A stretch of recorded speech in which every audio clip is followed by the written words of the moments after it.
আল্লাহ বলতেছেন আমি সমগ্র সৃষ্টির জন্য রসুল পাঠিয়েছি রহমতি। এই যে মানুষের জীবনগুলো পরিবর্তন সেটা কি এমনি এমনি না রহমতি? তাই আপনি শুধু ইমানের ঘোষণা দিয়ে টুপিওয়ালা দাড়িওয়ালা হবে না, সাথে সাথে রহমতওয়ালাও হতে হবে।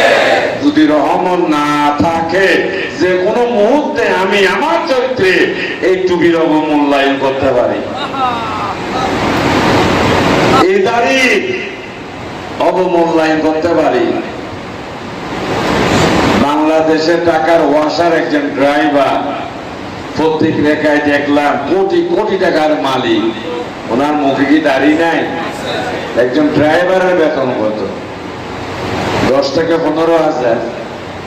ওনার বাড়িতে একটা প্রসাদ তুলল, বাড়ির দরজাটা হচ্ছে বিশাল এক কারুকার্য খচিত। ড্রাইভারের বেতন দিয়ে এটা কি সম্ভব? কিন্তু আজকে উনি কি করেছেন? দাড়ি টুপি, নামাজের সেজদার জায়গা আছে কপালে, যেটাকে ব্যবহার করে উনি সরকারি টাকা আত্মসাৎ করেছেন। ঠিক না বেটি? এই জন্য দাবি করলে ইমানদার না।